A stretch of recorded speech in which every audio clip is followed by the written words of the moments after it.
اهلا بيكم. معاكم مطبخ فوفا. النهارده جاي اقدم لكم طريقه عمل مسقعه المطاعم بطريقه سهله جدا وبسيطه.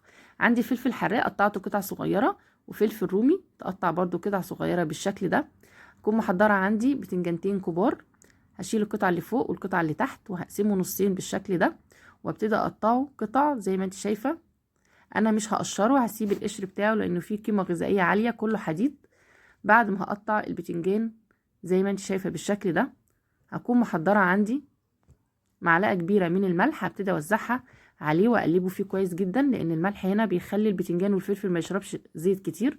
اكون محضره طاسه فيها زيت سخن على النار، هبتدي انزل بقطع البتنجان وقطع الفلفل، هبتدي اقليه. طريقته سهله جدا وبسيطه. طبعا معاكي قناه مطبخ فوفا، لو اول مره تشوفيني يلا اشتركي عندي وفعلي الجرس عشان كل جديد يوصلك. بعد كده اطلع البتنجان والفلفل على مناديل المطبخ يتصفى من الزيت. هكون محضره عندي حله فيها معلقتين كبار من زيت الذره ومعلقه كبيره من الثوم المفروم. هبتدي اقلب معلقه الثوم لحد ما تديني اللون الذهبي زي ما انت شايفه بالشكل ده. هنزل عليهم بمعلقه صغيره من الخل، معلقه صغيره بس تديني طعم حلو قوي. بعد كده نزلت عليهم بكوبايه من عصير الطماطم، ونص معلقه صغيره من الملح، ما تكتريش في الملح. بعد كده معلقه من الصلصه، ونص معلقه من الفلفل الاسود.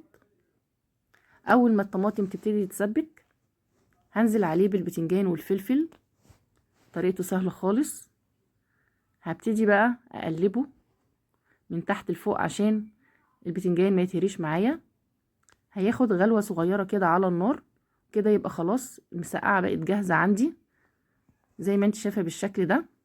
بعد كده هرفعها من على النار واحضر عندي طبق التقديم وهبتدي اغرفها.